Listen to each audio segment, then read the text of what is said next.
Tvameva mata cha pita tvameva, tvameva bandhuscha sakha tvameva, tvameva vidya dravinam tvameva, tvameva sarvam mama deva deva. Shri Dakshinamurti Sudeshikendram Dvaipayanam Sutrakritam Munindram Sri Shankaram Bhashyakritam Yatindram Maddeshi Kanchapi Namami Vidyai. Om Namo Brahmadibhyo Brahma Vidya Sampradaya Kartribhyo Vamsarishibhyo Mahatbhyo Namo Gurubhyaha Sarvopaplavarahita Prajnana Ganaha Pratyagarto Brahmaivahamasmi. Om Prapanna Parijataya Totra Vetraika Panaye Jnana Mudraya Krishnaya Gita Amritaduhe Namaha. Pranams everyone. We are in the chapter 4, Sloka number 5. Shri Bhagavan Uvacha Bahuni me vyatitani janmani tava Arjuna tanyaham veda sarvani natvam vetha parantapa. So Bhagavan is answering Arjuna's question. So this chapter, just to recap, this chapter started with Bhagavan saying that Arjuna, I have imparted to you, and he mentioned in the past tense, I have imparted to you the eternal knowledge which I had taught to Surya Bhagavan at the time of creation, at the beginning of the creation. And then Surya Bhagavan had taught it to his son, and then his son to his son, and therefore this parampara has been there. But over a period of time, this knowledge is lost in this world. And Bhagavan tells this knowledge has been lost even during the time of Mahabharata. So now it's even more. And he says to Arjuna, Arjuna, I taught you this ancient wisdom because you are my friend and you are also my student or a devotee. And because you asked for it, I gave it. And this is indeed the highest secret. Uttamam Rahasyam, he said. Now Arjuna had a question then. And the question is, your birth, because Arjuna knows Krishna as his friend. Your birth, Krishna, is much later than Surya Bhagavan. If it is much later than Surya Bhagavan, how could I understand that you could have taught Surya Bhagavan at the beginning of the creation? That was his question. Shankaracharya says that Arjuna did not doubt that Krishna was actually Bhagavan, but just to ensure that he gets the proper answer, clear answer, he wanted to get it from Bhagavan's mouth itself. So Bhagavan answers here, Bahuni me vetitani janmani tava Arjuna tanyaham veda sarvani natvam veta parantapa. So here Bhagavan does not give a direct answer, but he knows what is the question or intent behind the actual question. So Bhagavan and Arjuna's feeling is he is born as a Jiva, or we all are Jivas. Arjuna, we are all Jivas. We do not know the happenings of the past. What we did in our previous lives, we don't know. So he doesn't know, so he asks Bhagavan this question, and Bhagavan gives the Avatāra Tattvaḥ from Sloka 5 to Sloka 8. Avatāra means Avatarati iti Avatāra. Avatarati means coming down. Ishvara coming down to this world is Avatāra.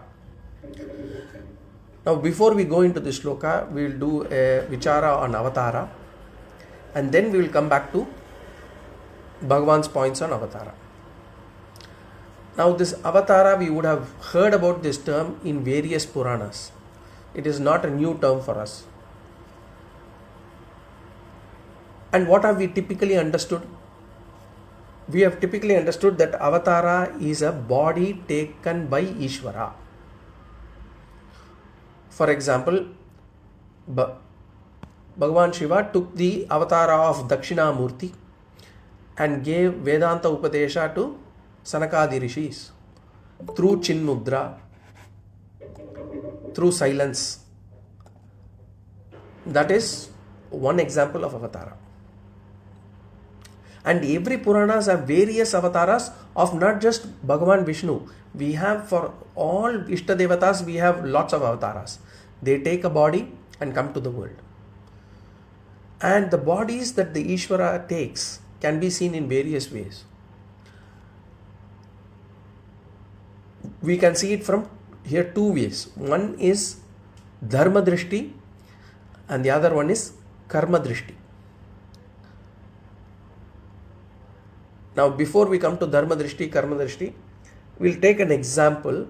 Let us take an example and understand this well. See, our body, it gets born. Then this body lives for some time and then this body dies. Why is this body given? The body is given for us to live in this world. And anything that is born in this world will die one day. And between that time, between birth and death, it will exist. That is Sthiti Kala. If that's the case, if the body has been given to live, then for it to exist, the body must be given some power, some strength, some force to protect against anything that harms or creates an issue for its existence.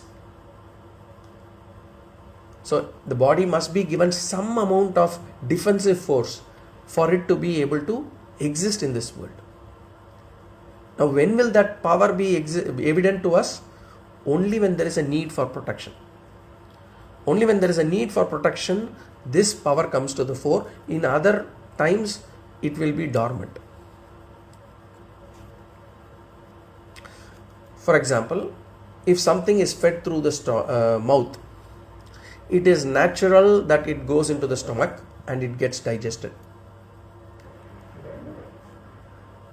So it's normal. Anything that you feed in the mouth, it goes into the stomach and it gets digested.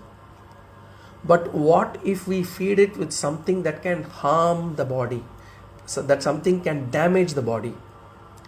Then the body has got a defensive force which will there is a power for it to reject it or reverse it. It might vomit. That is a power within the body. And when will this be evident? Only when the stomach gets something that can harm the body. Otherwise, it remains dormant. Only when there is a need, the power gets manifested. Similarly, we can have other examples also. For example, sneezing. Sneezing is a way to actually reverse or refuse to take in some kind of dust inside the nose, or tears in the eye when the dust goes inside. These are all powers and they manifest only when there is a danger or harm to the body. Thus, to protect the body, Bhagavan has given some power to us, or not to us, to the body. These powers get evident only when there is a danger of harm or danger to the body. It protects us from the enemy. Remember, tears coming out of the eyes, sneezing is all not in our control. Even the vomiting, when it actually reverses it, some bit of stale food that we eat or a poison that is being fed for the body to vomit, it is not in our hands. It is given to the body. In the same way, the whole universe is Bhagavan's body. So now we are talking it from Dharma Drishti. The whole universe is Bhagavan's body. As long as there is dharma in creation, the world will be functioning well. And when adharma rises, it poses a danger to the proper functioning of the creation. When that happens, then what should typically happen? A power should manifest. A power should manifest. It should remove or destroy the adharma and restore back dharma. That manifesting power is called Avatāra. So Avatāra means a power that manifests when the world is disturbed, or something can pose harm or destruction to the world. It comes, it fights the enemy, it removes the enemy, and then it goes back to the unmanifest state. So, for the world to function properly, dharma is necessary. If dharma is under threat, then the power which restores dharma, the power which removes adharma, is called Avatāra. Now, this power, how can it manifest, is the next question. It can manifest in a human form like Rama or Krishna, or it can take an animal form like tortoise, or anything, boar, or it can be just like a natural force like lightning, a tsunami, a cyclone, an earthquake. All are the result of disturbances that are done to the creation. Whatever manifests to protect the balance of the world is called Avatāra. So this is from a dharma drishti. So from a dharma drishti, this is the definition of Avatāra, or this is how we should define Avatāra. So Ishvara knows what form to take to restore dharma. It decides. Now we've seen dharma drishti, now we'll see karma drishti. When we say karma drishti, we talk about how the body of Avatāra manifests. See, Bhagavan Krishna had a body, Bhagavan Rama had a body. Now we will do a vichara on the bodies that the Avatāra takes. There are always some people who claim that there is nothing called Avatāra, and they will say that these are all mental projection. We'll analyze them. Hopefully we'll get some answers here. See, the reason for a Jiva like us, the reason for us to acquire a body is karma pala. Karma decides, or karma is the reason why, or the results of the karma is the reason why we have taken a body. Again, some people would call it as a coincidence, accident, they call it luck. That is only for people who are not able to think. If they are intellectually dishonest, if they do not want to actually think deeper, it's easy to call it as coincidence, luck, and all those things. But if we think deeply, what happens? We can notice that each of our bodies are different. And if each of our bodies are different, then those differences have to be explained. Some bodies are healthy. Some bodies have issues even when they are born. Some bodies live a short time. Some bodies live a long time. Some bodies are not even human. There are other animal bodies, insect bodies also. So what is the reason for the type of the body? The answer is karma pala. What is karma pala? Paapa and punya. Paapa and punya of that particular individual. The Jiva's paapa and punya. In other words, we call it as vyashti karma. Vyashti karma means individual's karma. The individual's paapa-puṇya. That is the reason for the type of the body that we get. And why is this body given? Why is this body taken? The body is taken to exhaust karma. The reason why we got the body is because of papa and punya. The reason why we have been given the body is also to exhaust papa and punya. There is a subtle difference. Some amount of papa and punya is fructified and we are given a body. The remaining or some more papa and punya get exhausted by this body in this life. Now, if we know this clearly, that my body is because of my karma pala, then what would be my attitude towards my body? We should be able to accept our body because it has come out of my vyashti karma. My face is like this, my nose is like this, I am dark skinned, I am short, I am tall. It's all because of our own karma pala. So that's why we have to accept our body as it is. We should not, it's not that we should not take care of the body. There is a difference. We should take care of the body, but we should not complain about the body. Then the question is, how do we, so that the body is taken to exhaust papa and punya. So how do we exhaust the papa and punya? We exhaust the papa and punya through vyavahara, through transactions. Transactions typically with another jivas, other set of jivas.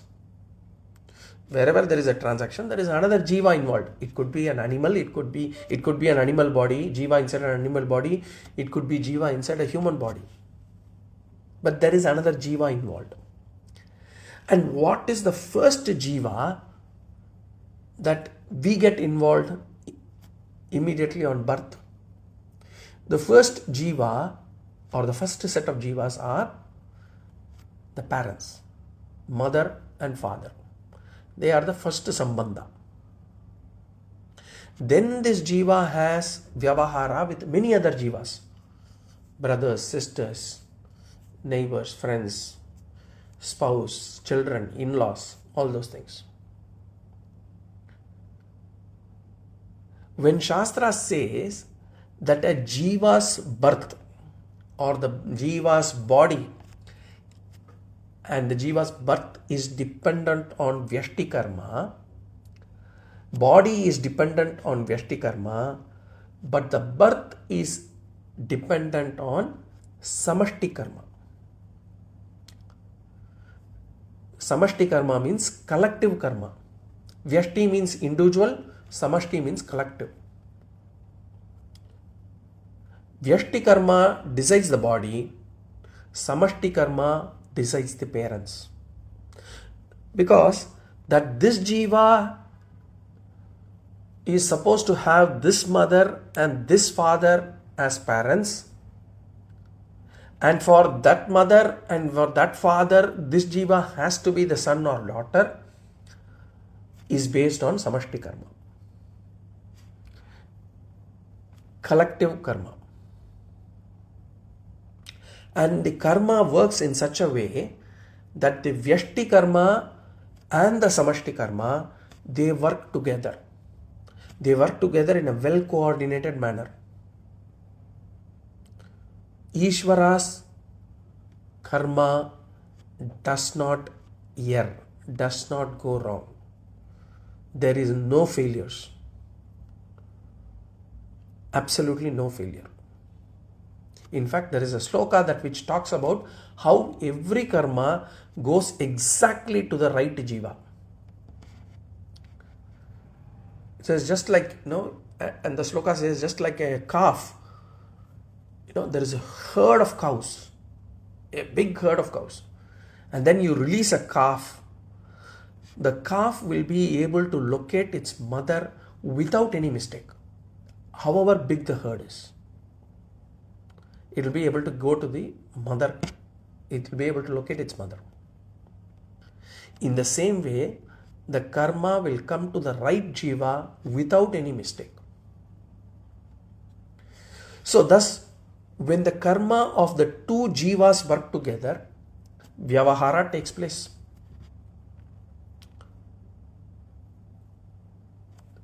So karma of both the jivas should work in the same time, then vyavahara takes place.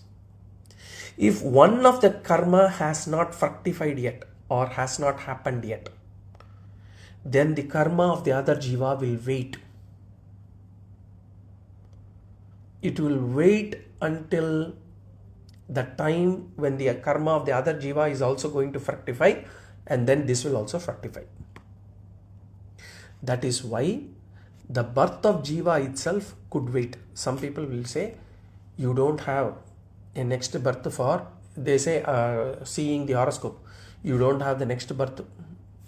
That means what? The jiva has to wait for a few more time for that jiva, for that karma to fructify.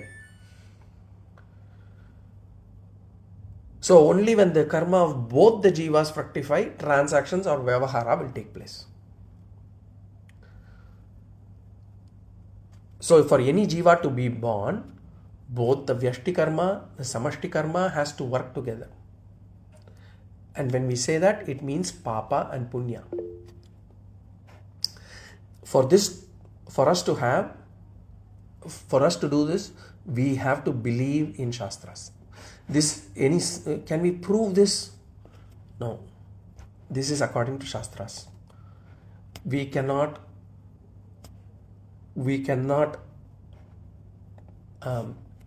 do a scientific analysis on this one. Now we will see, anyway, Vedas are not for scientific scrutiny. Now we will see how Avatāra Sharira has come about. Now we have talked about Jiva. Now we will talk about Avatāra. Now before that, there is a question. Darshanji, can you, what is it? If Vyashti Karma decides the birth, then how do we explain stillbirth? The Jiva was not able to do any karma in this life, correct? The Jiva has exhausted some bit of karma by being in the womb. It has been able to exhaust some bit of karma. So again here also the Vyashti and the Samashti Karma work together. It is bound to happen, and therefore it has happened. The Vyashti and Samashti. Now we will see about how Avatāra Sharira has come out. When we say Avatāra Sharira, Rama Sharira, Krishna Sharira, Vishnu Shiva Avatāra, Shiva Avatāra, in Advaita, even Vishnu, even Shiva are all Avatārās only.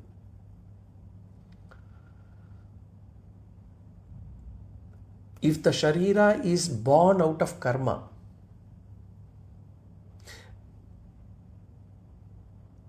then we cannot call them Ishvara.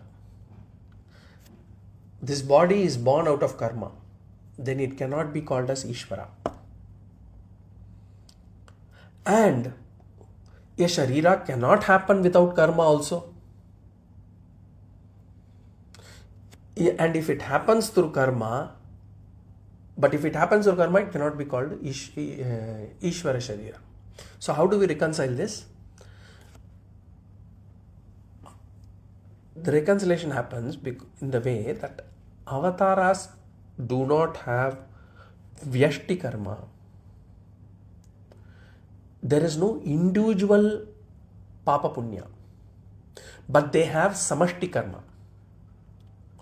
So when we hear Rama Avatāra, Krishna Avatāra,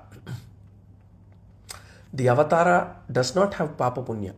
It is not that Bhagavan had undergone or taken has done a papa or a punya, and therefore he had to come to this earth. So why is it that Ishvara takes the Sharira of Rama? That is because for a particular purpose, at the time for that purpose, only if that particular Sharira is taken, only if that particular body is taken, dharma can be restored. And it is based out of Samashti Karma.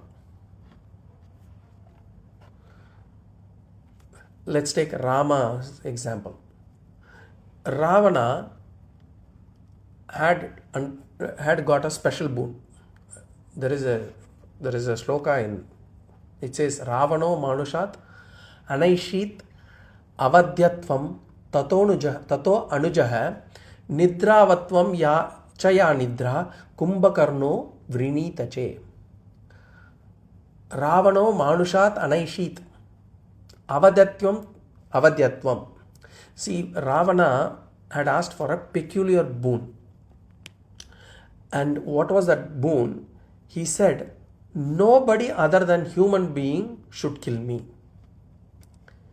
Because he was so confident that human beings cannot kill him. He was so powerful. And in his arrogance, he sought a boon of invincibility from all beings, except humans. Because even though the boon, no boon will be for immortality, for the body. You can always have to have some clause. And this was the clause that Ravana had. He thought that humans can never harm him. He is so powerful. And then Nidra Vatvam Chaya Nidra Kumbhakarno Vrinitache. Kumbhakarna, his brother, he mispronounced. He wanted a boon of Indratvam. Indratvam means lordship of the heaven. He wanted to be the Indra. He wanted to be the ruler of Indraloka. So he wanted to ask Indratvam. Instead of that, Saraswati sat on his tongue and he said Nidratvam. So he was cursed to sleep for long durations. So coming back to Ravana, if Ravana must be destroyed, then Ishvara's Avatāra must be a human body. Give me a second.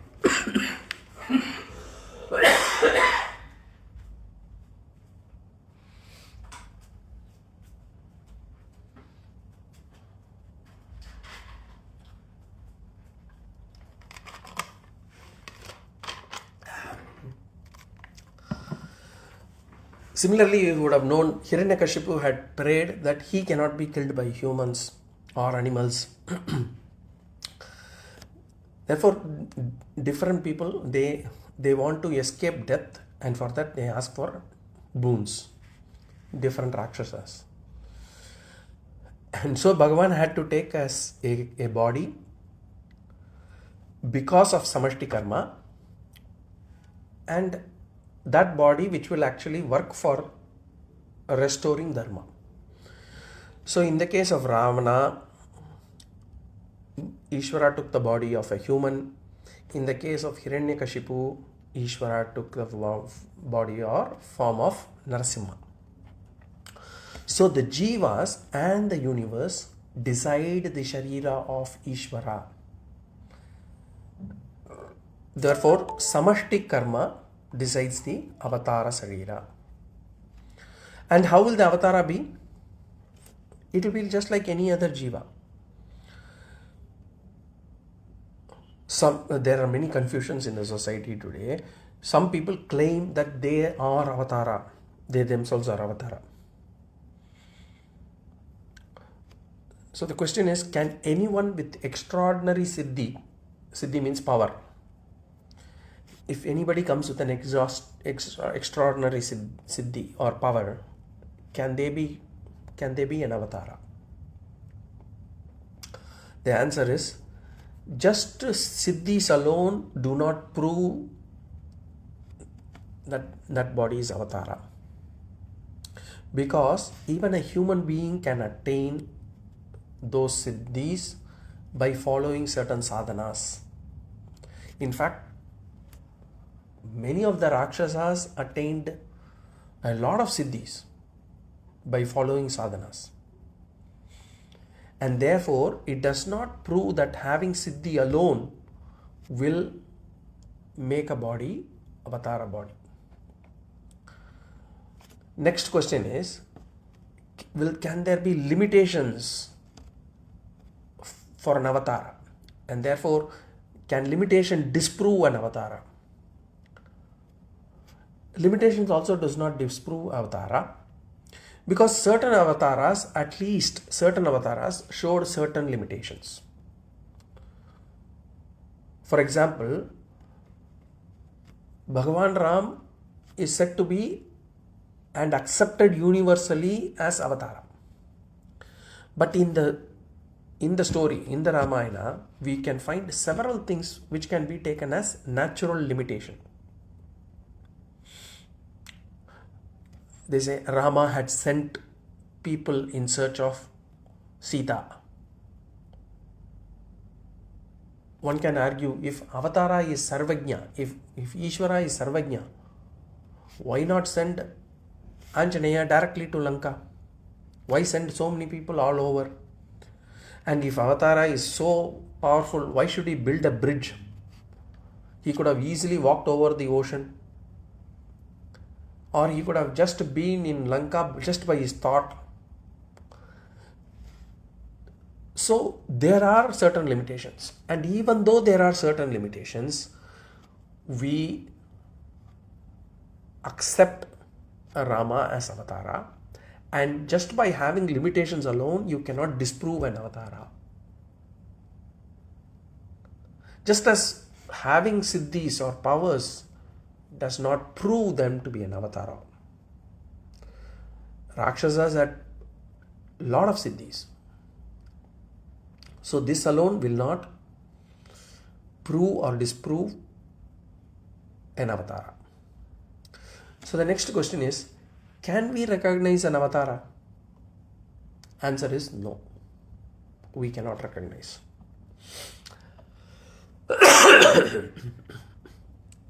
Even during Mahabharata times, there were only a few people who could identify Bhagavan Krishna as Avatara.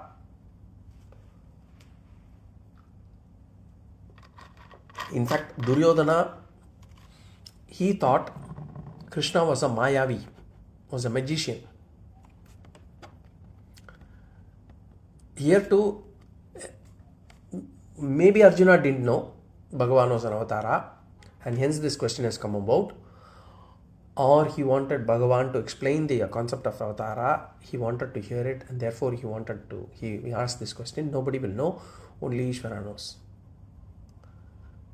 So then there could be another question. Okay, we cannot use siddhis or powers to say whether it's an Avatara or not. Having limitations does not disprove that this is not an Avatara, this is an Avatara. But then we also hear people saying Ramakrishna Paramahamsa was an Avatara, Adi Shankara was an Avatara. Question is that true? The answer is, it can be true, it need not be true. But there is nothing wrong in calling a great Mahan as an Avatara. It helps in building our Shraddha, it helps in building our Bhakti.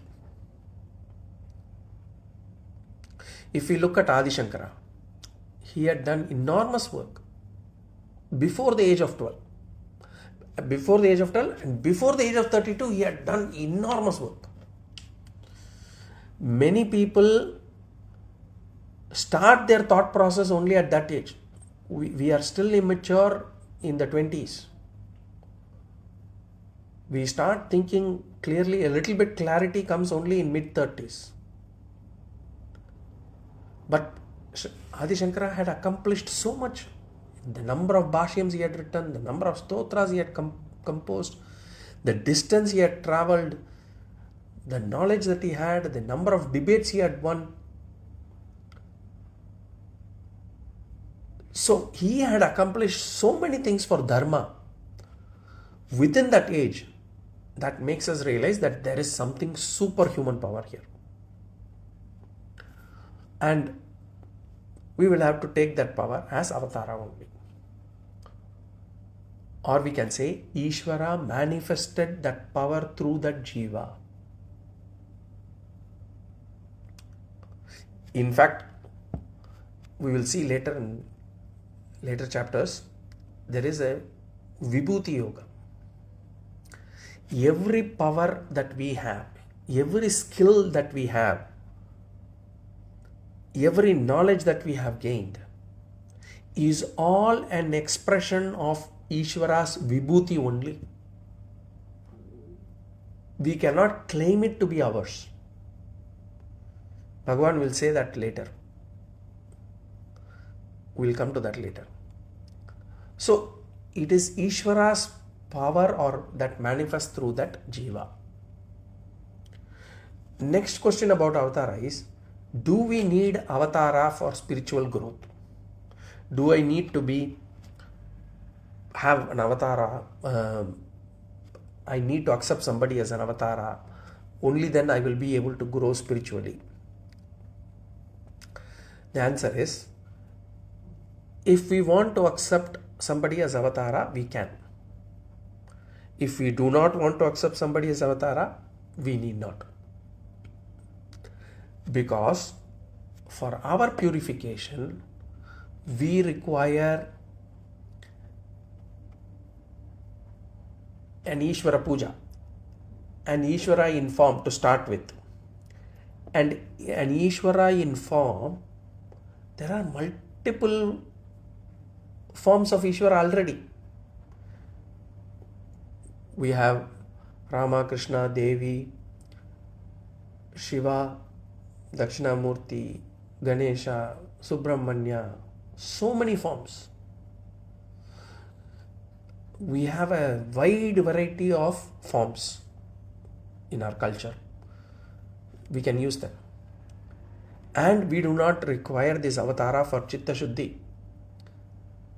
If we want, we can have, but it is not compulsory.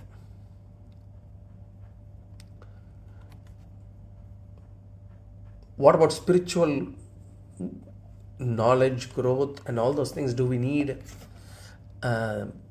Is really an Avatara not required? Yes. Because knowledge requires, for us to gain this knowledge, for a knowledge, we require a guru. And the guru need not be an Avatara. And even if an Avatara has to bless, the blessing can be only in the form of giving us a guru. Remember, even in this Bhagavad Gita, Bhagavan had not given moksha to Arjuna. He did not say, Arjuna, I have the power in me to give you moksha. Take this moksha. No. He just became a guru. And he gave Arjuna that knowledge. That's why we say Bhagavan Krishna became a guru. Krishnam Vande Jagat Gurum, we say. Jnana Mudraya Krishnaya, we say. So for Chitta Shuddhi, we do not require Avatara. For knowledge, we do not require an Avatara. Avatara, so in summary, Avatara comes out of Samashti Karma. It does not have any papa or punya on its own. It is a power that is manifested to restore dharma. Then final question on Avatara. Some people might say, I had a vision. I had a darshan of an Avatara. For example, we say Tyagaraja Swami, he had a vision of Rama. Now, is this true? Is this false? We cannot dismiss this as imagination. We should understand that Ishvara would have given them vision due to the strength of their tapas, their upasana. Their tapas would have given them the strength of gaining some vision. Divya drishti, we say. So it is possible. Finally, should we criticize somebody? Should we criticize a person? Okay, I believe or I take Shankaracharya or somebody, Ramana Maharishi or a Ramakrishna Paramahamsa as an Avatara. This person is not considering that person that as an Avatara. Should I criticize him? No need. And there is no need for us to prove or disprove that he was an Avatara. Moksha can be attained only by purification, only by knowledge. Of course, Shraddha and Bhakti are very essential. So that is needed, but need not be to the extent of saying that only if you believe that this person is an Avatara, you will have, Chitta Shuddhi or Moksha. So now we will go into the Sloka.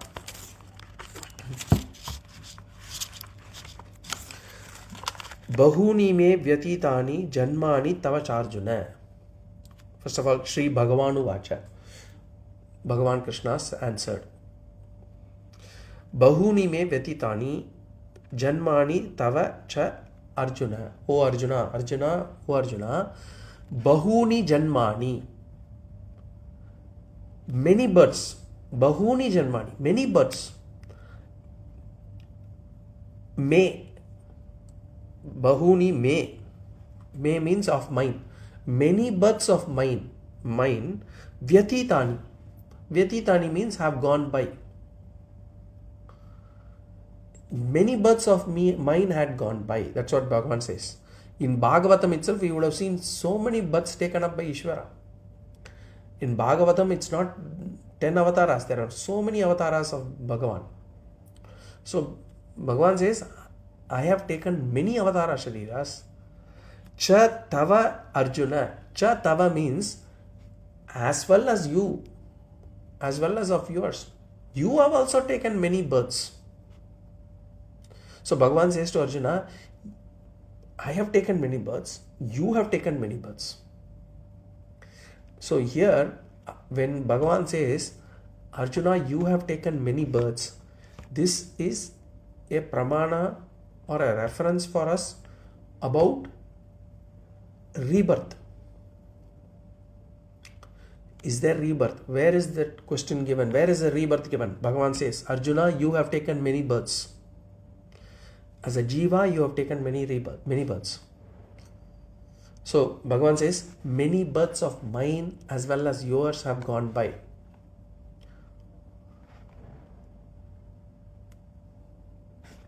So, for us also, have we taken so many births? Yes, we have all taken zillions, trillions of births. We have been in the time of Rama, we had been in the time of Krishna, we had been in the time of every phase.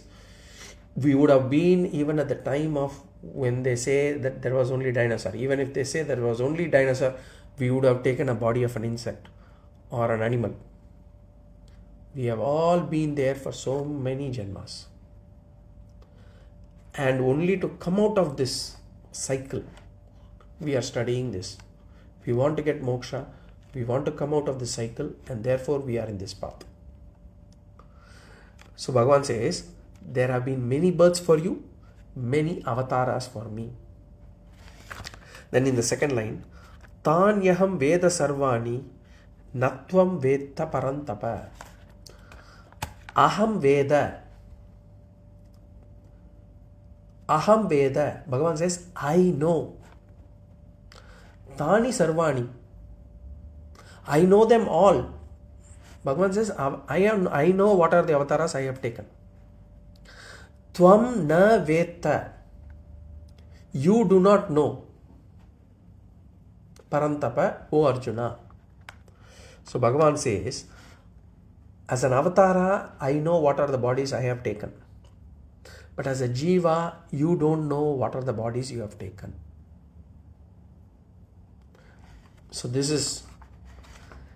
Bhagavan or Ishvara in this creation has made it in such a way that The Jiva does not remember the previous Sharirams. But Bhagavan being Avatāra Purusha, because his Sharira has not come out of Papa and Punya, because he has come to restore Dharma, Bhagavan knows. Is it necessary to know the previous births? Not necessary. It's okay. If it's there, it's there. It's not there. Do we need to know that? No. And Ishvara has kept it as a secret. Because remember, if I come to know in my previous birth, who are the people who had actually I had a problem with, and if I am able to see them in this birth again, in different form, already in this birth itself I am not able to control my hatred and aversion and all these dislikes. For the people whom I have met in this life supposedly for the first time, imagine if I come to know of my previous births, all those people who had criticized me, who had done wrong to me and all those things, my life would be hell. So it is better that we need not know about whom we had met or encountered in the previous life. Already in this janma we have a lot of raga dvesha. So Bhagavan makes it clear this knowledge is not available to jivas. So this is the meaning for this sloka.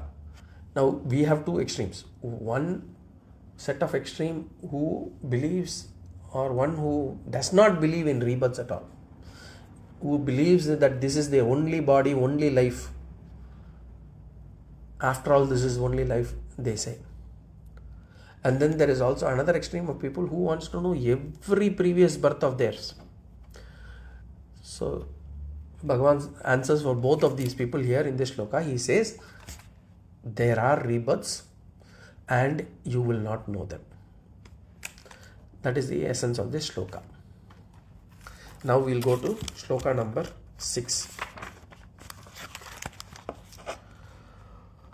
Ajopi san avyayatma bhutanam ishvaropi san prakritim swamadishtaya sambhavamyatma mayaya. Ajopi san avyayatma bhutanam ishvaropi san prakritim swamadishtaya sambhavamyatma mayaya. So here Bhagavan talks about how he takes avatara. It is understood how a jiva takes a body due to karma, and there is a difference between the bodies taken by jiva and avatara. Now Bhagavan says how he takes this body.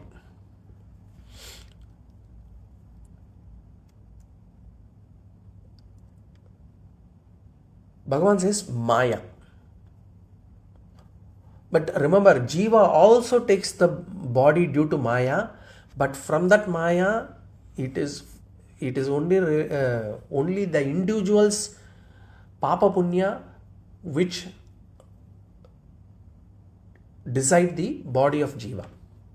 Whereas for Bhagavan, he says, I take my body due to Maya. I keep the Maya in control and I take the body. He says, Ajopisan avyayatma Ishvaro apisan. Apisan ajaha. Apisan means even though. Apisan, even though. Ajaha.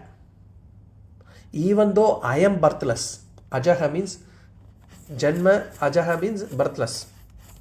So Bhagavan says, even though I am birthless, and not only birthless, avyayatma. Avyayatma means I am not subject to change.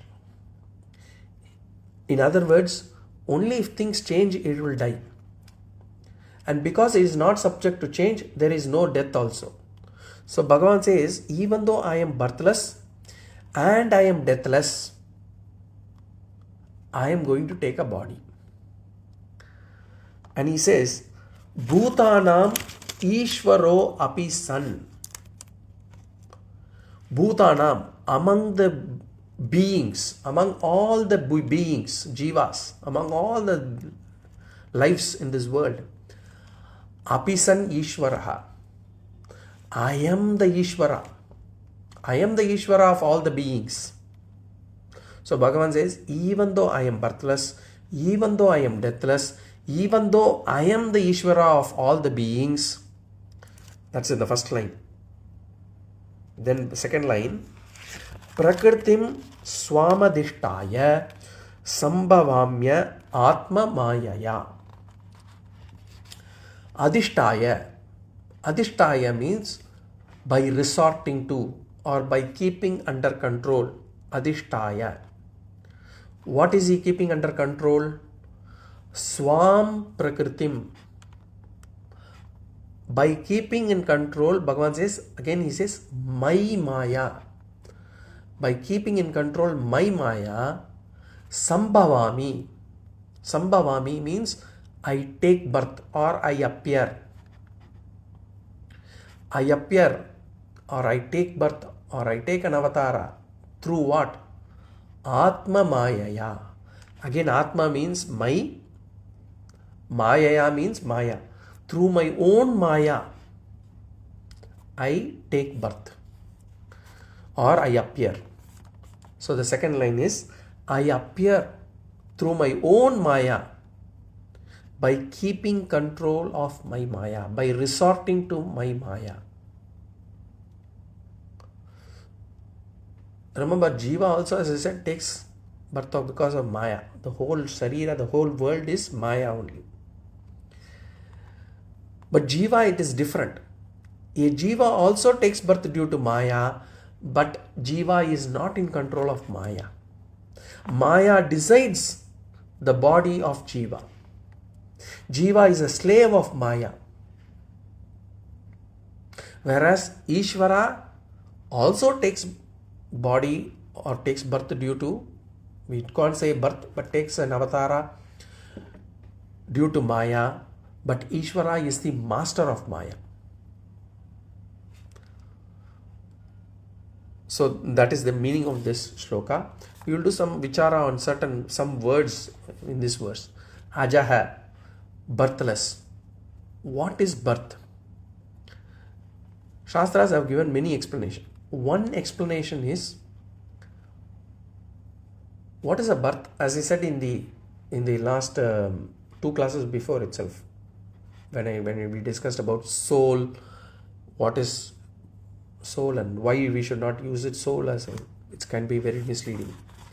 What is birth here means the sukshma sharira, the subtle body taking another sthula sharira is birth.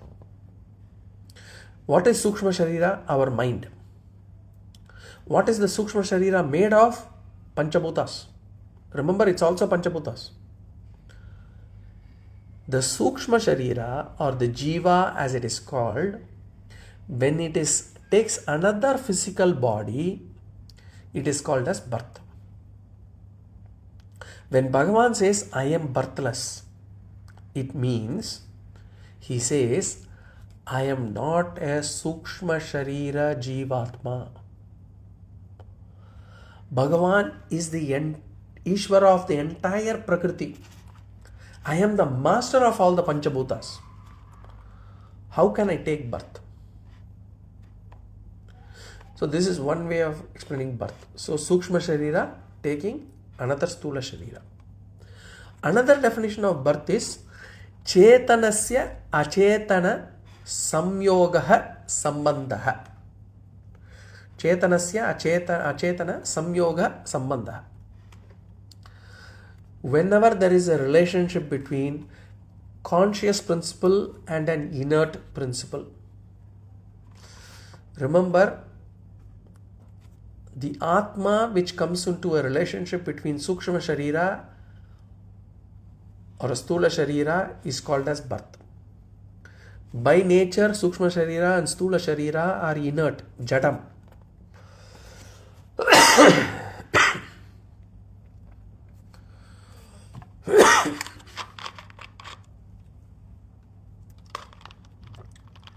So only when Atma comes in contact, or rather when the reflection of Atma happens on Sukshma Sharira and then the Sthula Sharira, birth happens.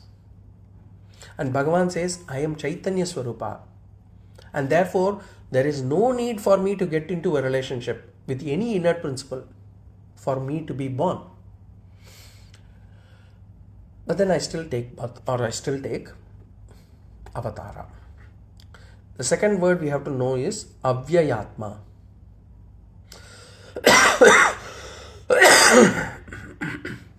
Sorry. Avyayatma means changeless. I am not subject to change. Or in other words, deathless. Akshina Jnana Shakti Swarupa. Bhagavan's Jnana cannot be concealed. Bhagavan's Jnana cannot be hidden. Bhagavan's Jnana cannot be destroyed.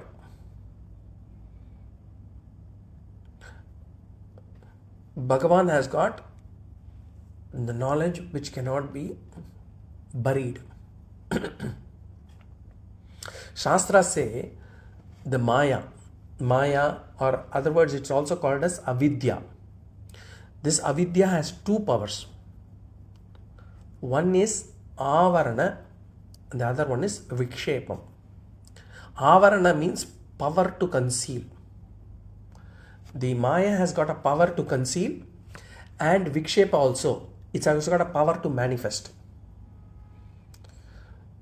When we see the snake on a rope, what happens? We see Avarana first, which means the rope is concealed. We do not see the rope. And then there is a Vikshepa. The snake manifests on the rope. So there is Avarana as well as Vikshepa. In this Jagat, Brahman is, the Maya conceals Brahman, and the Maya projects Jagat or Samsara. So it is got Avarana and Vikshepa. Bhagavan's Maya, both these Shaktis are evident on a Jiva. For Jiva, we are a subject to both concealment as well as manifestation. But in Bhagavan's Avatara, nothing is concealed for him. He only has Vikshepa Shakti. He projects. What does that mean? Bhagavan does not conceal. Maya is not able to conceal Bhagavan's Swarupa. For us, the Maya conceals. By nature, we are Brahman. We are not this. Even this ignorance in Advaita Vedanta, in Shastras, we say this ignorance, we are only ignorant. The reason why we are ignorant is there is a concealment and there is a manifestation. In Bhagavan's case, there is no concealment. There is no ignorance. And because of this Maya, the Jiva is bound to this world. We take ourselves to be this limited body, limited things, and we seek enjoyment and peace and happiness from this world. Bhagavan is not Maya bound. That's why Bhagavan says Atma Maya, through my own Maya. With that, we'll see more in the next class. Om Purnamada Purnamidam Purnat Purnamudachyate Purnasya Purnamadaya Purnameva Vashishyate. Om Shanti Shanti Shanti. Harihi Om Shri Gurubhyo Namaha. Harihi Om.